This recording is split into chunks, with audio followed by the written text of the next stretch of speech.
네, 벌써 11월 첫 주가 되었습니다.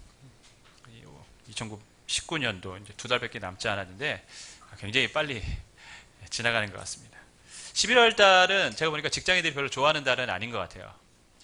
빨간 날이 없습니다. 주일, 토요일 제외한 공휴일이, 특별한 공휴일이 없어요. 10월 달에는 개천절, 한글날 있어가지고 그나마 있으면 직장인들은 숨통이 좀 트이잖아요. 그런 날에. 11월 전에 달력을 딱 보니까 없어요. 보는 것만으로 피곤합니다. 직장인들에게 중간에 휴일이 있고 없고는 하늘과 땅 차이라고 할 수 있습니다. 몸으로 느끼는 피곤함이 좀 다르죠. 저는 개인적으로 아침에 아내가 있고 없고가 하늘과 땅 차이입니다. 하루의 피곤함이 다릅니다. 아내가 있어서 아이들을 챙겨주면 그날 좀 덜 피곤하고, 제가 아침부터 막 신경 쓰면 되게 피곤해요. 오후쯤 되면 막 되게 막 정신이 없어요. 우리가 어떤 거를 이제 비교할 때 그 차이가 너무 크면 하늘과 땅 차이, 천지 차이다 이런 표현을 씁니다. 저는 11에서 8장의 내용이 천지 차이에 관한 내용입니다. 7장에 보면 하나님이 세우신 새로운 제사장이 있다 이렇게 말씀하셨습니다. 그 새로운 제사장은 율법에 의해 세워진 레위지파 제사장과는 다른 제사장인데, 그 레위지파 제사장과 새롭게 세워진 제사장은 어떻다는 것입니까? 천지 차이다. 하늘과 땅 차이라는 것이죠. 그럼 어떤 면에서 하늘과 땅 차이냐? 그것을 설명하는 것이 8장인데요. 첫 번째 1절 말씀 우리가 같이 했습니다. 시작.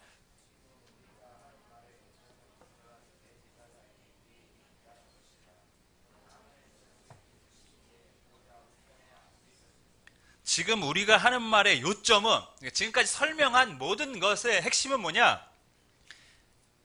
하나님이 세우신 대제사장이 있는데 그 대제사장은 레위지파 제사장과는 다르고, 그 대제사장은 영원한 제사장이고 죄가 없기 때문에 그분은 우리를 완전히 속죄하실 수 있는, 구원을 완성하실 수 있는 분이다. 그 대제사장이 누구에게 있다고요? 우리에게 있다고요. 지금 유대인 그리스도인들에게 하는 말이, 너희가 믿고 있는 그 예수님이 바로 우리의 구원을 완성하실 분이라는 것입니다. 너희가 그분을 믿고 있다는 것이에요. 하나님이 세우신 새로운 대제사장이 바로 우리가 믿고 있는 예수님이다 라고 말씀하고 있는 것이죠. 근데 그분은 지금 어디에 계시다고요? 그는 하늘에서 지극히 크신 이의 보좌 우편에 앉으셨느니. 예수님은 죽으시고 부활하신 다음에 하늘로 올라가셔서 어디 계십니까? 하나님 보좌 우편에 앉아 계십니다. 그런데 오늘 성경을 보니까 그 하나님 보좌 우편에 계신데 그곳을 뭐라고 표현했냐면 2절에 성소와 참 장막에서 섬기는 이시라. 하나님 보좌 우편에 계신데 그곳을 뭐라고 했습니까? 성소와 참 장막이다. 그러니까 왜 예수님이 레위지파 대제사장과 하늘과 땅 차이의 분이시냐? 그분은 하늘 장막에서 계신 분이기 때문에. 무슨 말이냐면 레위지파 제사장은 어디에 있습니까? 땅에 있습니다. 여기서 장막이라는 것은 성막의 의미를 우리가 생각하면 됩니다. 성막이 있는데 레위지파 제사장들은 성전에 있어요. 근데 예수님은 지금 어디 계시다고요? 하나님 보좌 우편에 계시다. 하늘 장막에 계시다고요. 그러니까 예수님과 레위지파 제사장은 하늘과 실제적으로 땅 차이의 분이라는 것입니다.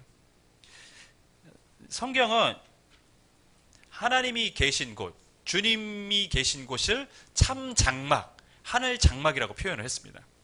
그것이 왜 참 장막이고 하늘 장막인지는 좀 이따 설명을 드리겠고요. 4절 말씀 우리 같이 읽겠습니다. 시작.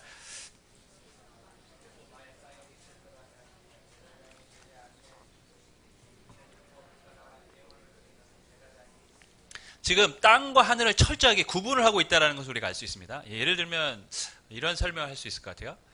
대통령이 있습니다. 대통령이 우리나라의 통수권자로, 통치자죠. 예, 다 통치를 합니다. 그런데 지자체장들이 따로 있어요. 부천시장이 따로 있고 뭐 다 있습니다. 경기도 도지사가 있고 서울시장이 있고 다 있어요.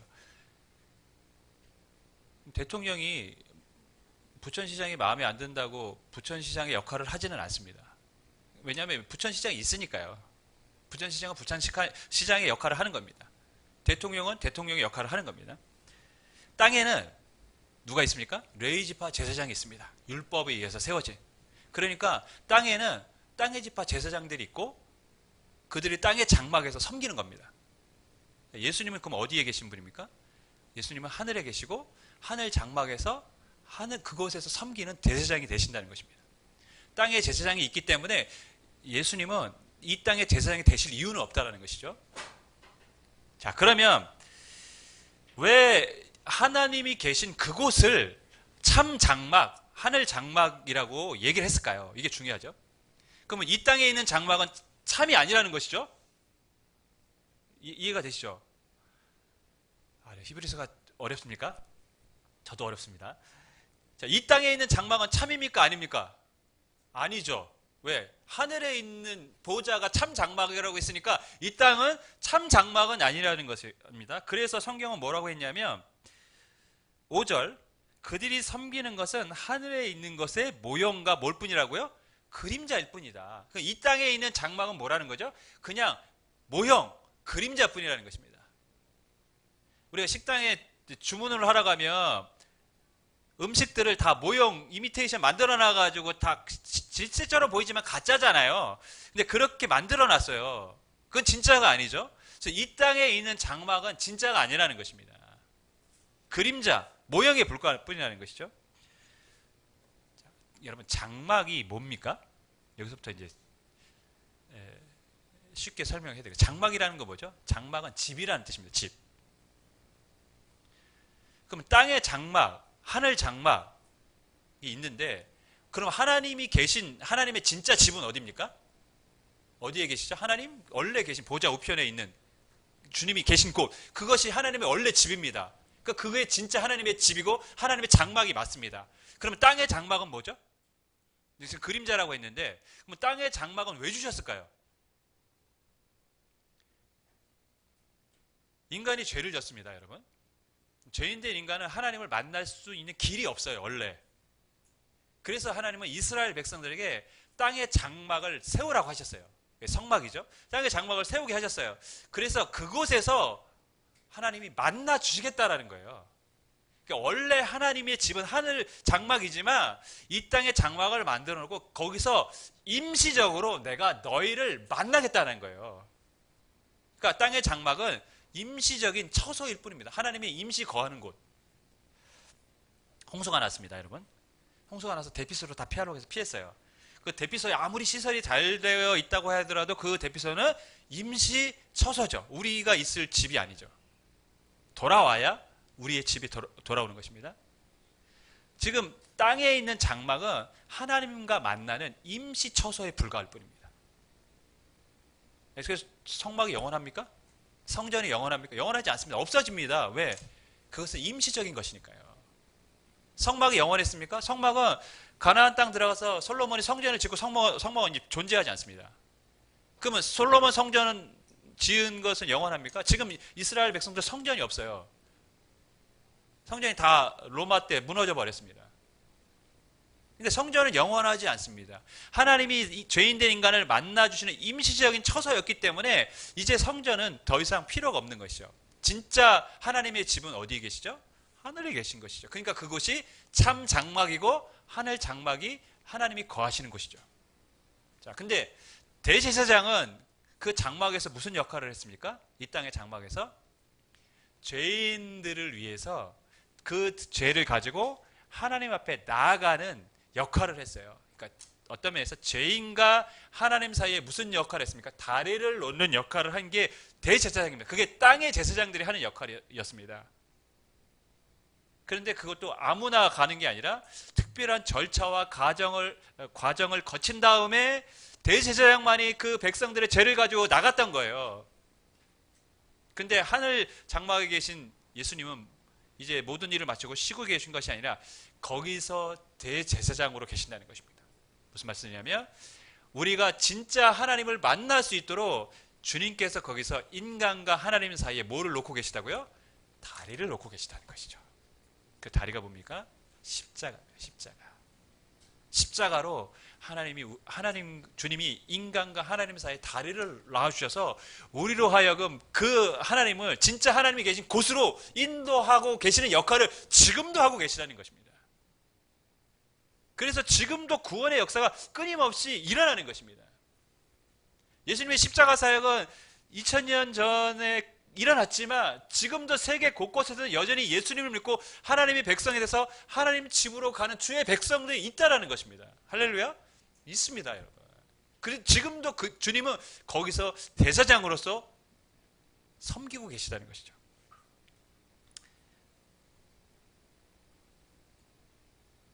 그래서 성경은 땅에 있는 것은 무엇일 뿐이라고요? 모형과 그림자일 뿐이다. 진짜는 하늘에 계시고 그 하늘 장막 하나님의 집에서 예수님이 우리와 죄인된 우리와 하나님 사이에 다리를 놓고 계시는 그 대제사장의 역할을 지금도 하고 계시다. 할렐루야.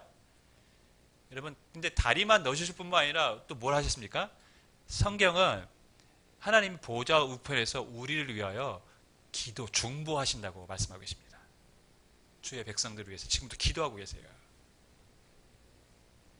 우리가 부르는 찬양 중에 누군가 널 위하여 누군가 기도하네 내가 홀로 외로워서 마음이 무너질 때 누군가 널 위해 기도하네. 누군가, 그 누군가가 실은 각 사람일 수도 있지만 실은 성경적으로 보면 하나님은 주님께서는 보좌 우편에서 주의 백성들을 위하여 하나님께 간구하고 계십니다. 할렐루야. 그래서 우리가 주님을 믿고 나아가는 것입니다. 자, 우리에게 있는 대제사장이 이 땅에 있는 이 레위지파 대제사장과 왜 하늘과 땅 차이냐? 그 두 번째는 우리에게 있는 대제사장은 새 언약의 중보자이시기 때문입니다. 새 언약의 중보자. 6절 말씀을 우리 같이 읽겠습니다. 시작.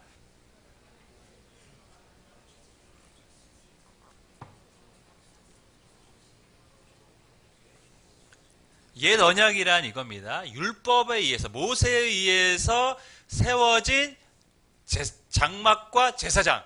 그게 옛 언약입니다. 새 언약은 뭡니까? 이제 예수님이 하늘 장막에서 제사장이 되셨는데 그것은 새로운 언약이라는 것입니다.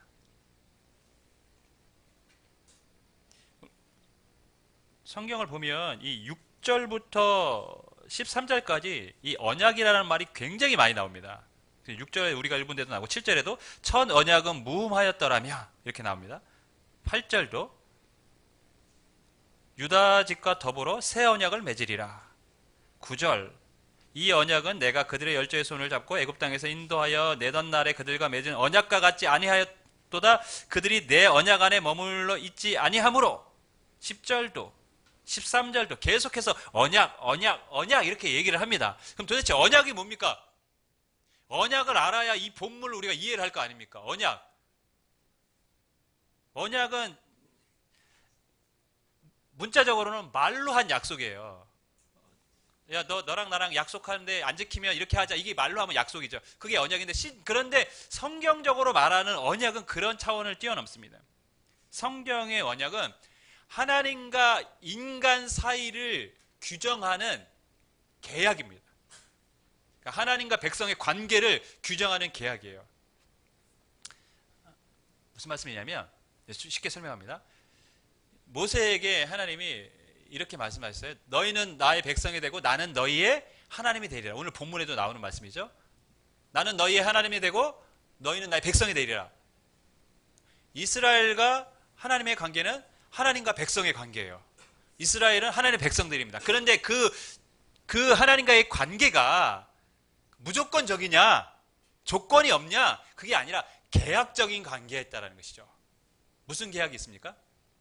너희가 내 말을 지켜 행하면, 이 율법의 말씀을 지키면, 즉 이스라엘과 하나님의 백성들의 관계는 무슨 관계입니까?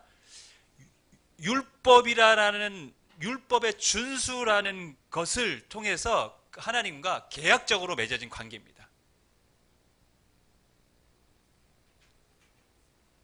그것은 옛 언약이라는 것이죠. 그렇게 맺어졌어요. 그런데 이제 새 언약이 필요하다는 겁니다. 여러분, 옛 언약을 파기하고 새 언약이 세워졌다. 왜 그랬을까요? 7절 우리 같이 읽습니다. 시작.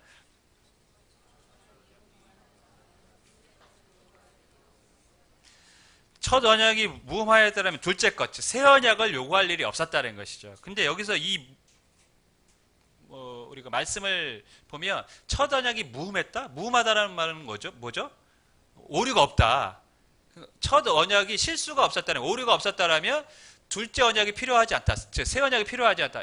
이 말을 잘못 해석하면 그러면 첫 번째 언약에는 뭔가 오류가 있었다는 얘기인가? 계약 사항에서 뭔가 잘못된 것이 있었다는 것인가? 이렇게 이제 받아들이기 쉬운데 그게 아니라 첫 언약이 무함하였다는 얘기는 실은 그 계약을 관계인데 이스라엘 백성들이 그 계약을 지키지 못했다는 것입니다. 그래서 첫 언약이 무함하지 못했다는 거예요. 그러니까 첫 언약에 실수가 있었다는 것이죠. 이스라엘 백성이 약속을 지키지 않았다. 9절 말씀 우리 같이 읽겠습니다. 시작.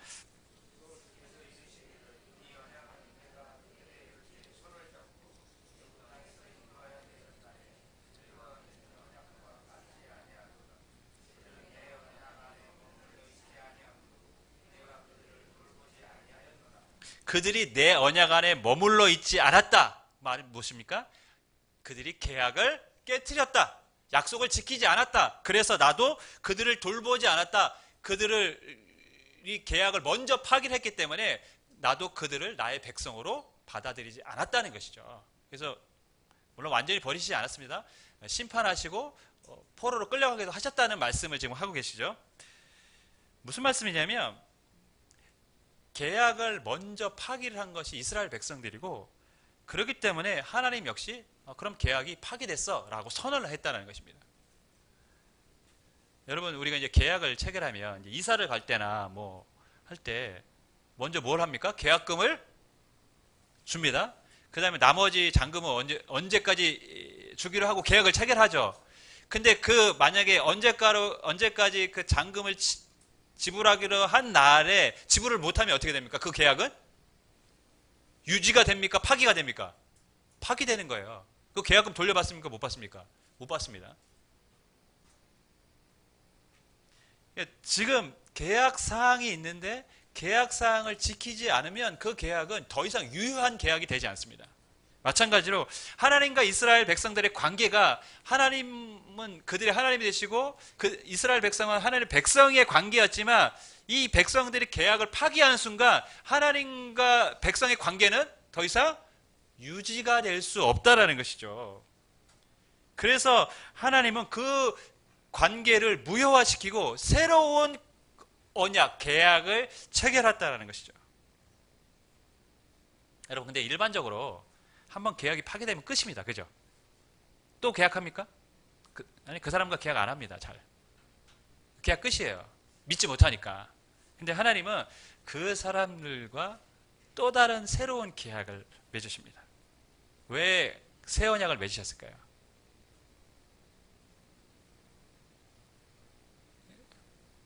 하나님 파기를 하셨지만 그들을 영원히 버리신다는 건 아니었습니다. 포기할 수 없으니까요. 그러니까 또 다른 조건으로 그들과 계약을 체결하는 겁니다. 무슨 말씀이냐면 제가 아이들과 이게 조건을 하면서 걸고 약속을 할 때가 있어요. 우리 첫째에게는 올 초에 네가 올해 성경 1등을 하면 아빠가 컴퓨터 하나 사줄게. 거의 다 읽어가고 있어요. 그래서 컴퓨터를 받을 거에 꿈에 부풀어 있습니다. 둘째나 뭐 이런 약속을 할 때가 있어요. 네가 뭐 하면 뭐 사줄게. 아니면 네가 뭐 하면 맛있는 거 사줄게. 근데 아이들이 못 지킬 때도 있어요. 못 지키면 어떡합니까? 안 사주는 게 아니라 제가 조건을 좀 낮춥니다. 예를 들면 뭐 오늘까지 구구단 외우면 뭐 햄버거 사줄게. 오늘 구구단 다 못 외우는 거예요. 그러면 조건을 좀 낮춰줍니다. 6단까지만 외우면 사줄게. 6단까지. 걔가 할 수 있는 범위까지 이제 좀 정해줘요. 근데 제가 그렇게 하는 이유는 뭐죠? 사주기 싫어서가 아니라 마음속에 뭐가 있습니까? 사주고 싶은 거죠. 못했으면 계약이 깨진 거니까 안 사주면 그만이지만, 그런데 다시 쉬운 조건을 제시하는 건 뭐냐? 사주고 싶으니까요. 사랑하니까. 해주고 싶으니까. 이스라엘이 계약을 파기했습니다. 그런데 하나님은 새로운 언약을 또 체결하십니다. 왜 그랬을까요? 버릴 수가 없으니까요. 내 백성이 아니라고 말하기 수가 없으니까. 그렇게 하기 싫으니까요. 그래서 이제 또 다른 방법으로 그들을 하나님의 백성으로 삼으시길 원했던 것입니다. 하나님 보시니까 이 모세의 율법을 지키지 못한다는 걸 아신 거예요. 그래서 새로운 방법으로 내가 너희를 나의 백성으로 삼겠다라고 지금 하신 것입니다. 그럼 그 새 언약의 내용이 뭐냐? 우리 한번 살펴보겠습니다. 첫 번째, 하나님의 법을 생각에 두고 마음에 기록하리라. 율법은 돌로 된 계명 아니면 문서화된 것으로 그들에게 지키라고 가르쳤는데, 이제는 하나님의 법을 어디에 두겠다고요? 생각과 마음에 두겠다. 10절 우리 같이 읽습니다. 시작.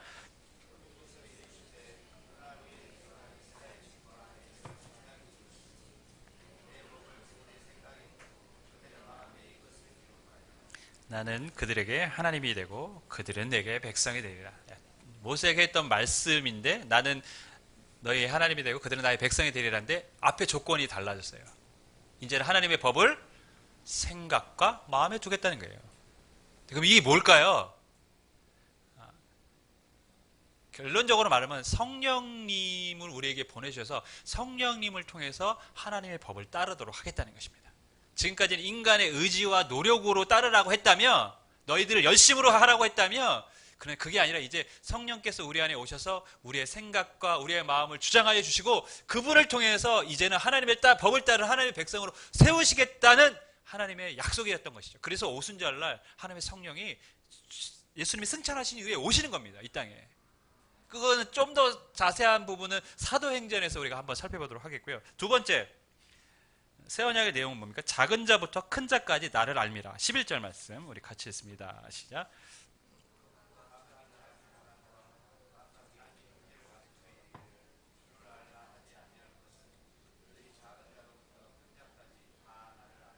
지금까지 하나님의 백성이 되는 것은 이스라엘 백성들의 거의 국한되어 있었습니다. 신분, 혈통, 그죠?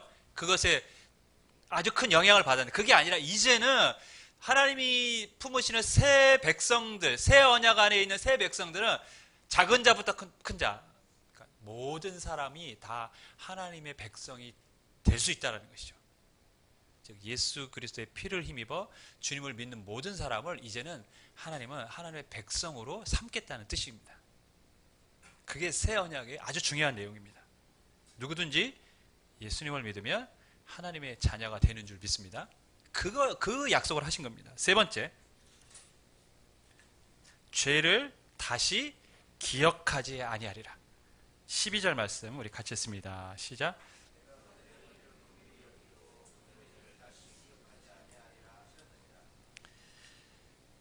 불의를 궁일이 여기고 죄를 다시 기억하지 않겠다.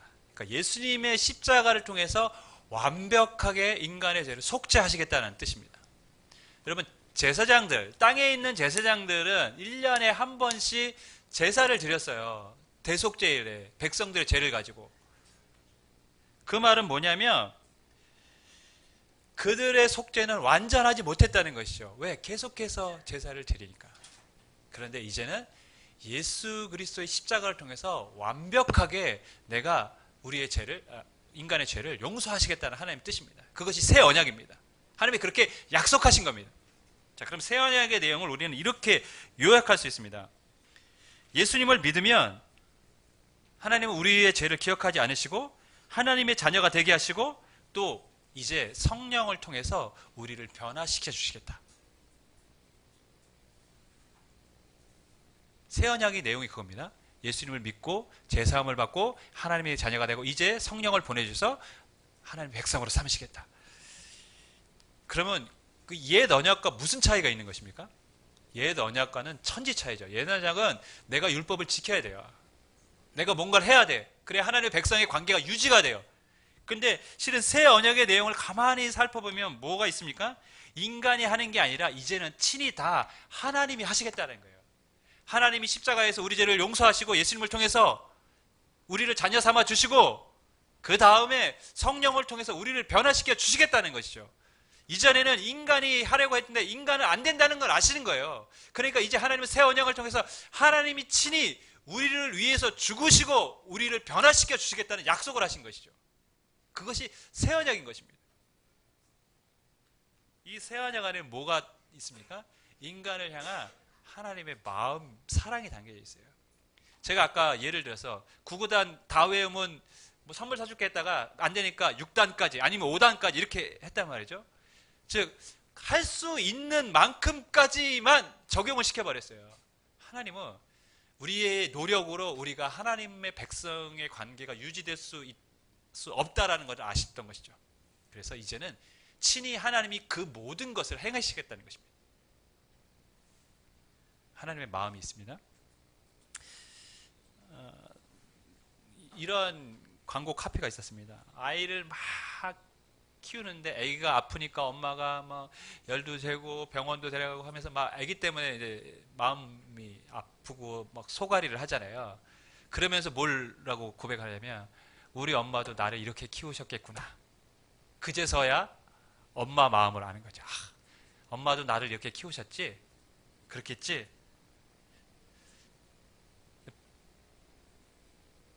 여러분, 자녀는 자신이 부모가 되기 전까지는 저는 개인적으로 죽었다 깨어나도 엄마 마음, 부모님 마음 잘 모른다고 생각합니다. 몰라요. 부모가 자녀를 생각하는 것과 자녀가 부모를 생각하는 마음은 하늘과 땅 차이입니다. 예, 비교조차 용납되지 않습니다. 아이들이 잘 모를 뿐이죠.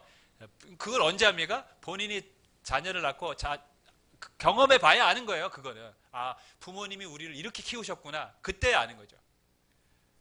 인간과 하나님이 그렇습니다, 여러분. 인간을 향한 하나님의 마음과 하나님을 향한 인간의 마음은 실은 하늘과 땅 차이, 천지 차이입니다. 이스라엘 백성들은 역사를 보면 계속해서 하나님과의 약속을 스스로 깨트려 버렸습니다. 하나님은 그들을 놓지 않으시려고 끝까지 붙잡고 있는데 그들은 어느 순간은 마음을 돌렸다가 또 어느 시간이 되면 어느 순간 그 하나님의 손을 딱 끊어내고 자신들의 갈 길로 달려갑니다. 그런 인간을 향해서 하나님은 끊임없이 뭔가를 계속해서 말씀하고 계시고 그들을 하나님의 백성으로 붙들려고 하나님 그들에게 새로운 언약을 말씀하시고 그들을 다시 하나님의 품으로 돌아오길 기대하고 계셨다는 것입니다. 인간은 이스라엘 백성들과 같습니다. 지금도 하나님의 사랑 앞에서 우리는 늘 자꾸 멀어져 가려고 합니다. 그런데 하나님은 사람을 포기하지 않습니다. 자기 백성을 포기하지 않습니다. 할렐루야.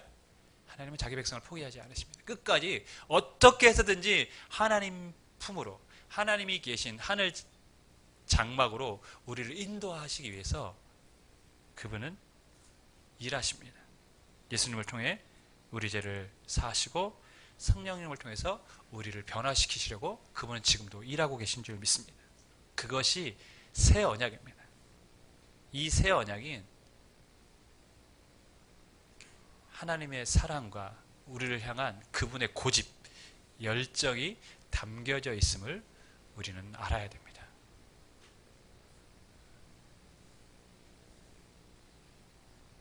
하나님의 마음을 아프시게 하는 성도가 아니라 그 마음을 알고 말을 안 들으면 얼마나 속상합니까 우리 자녀가.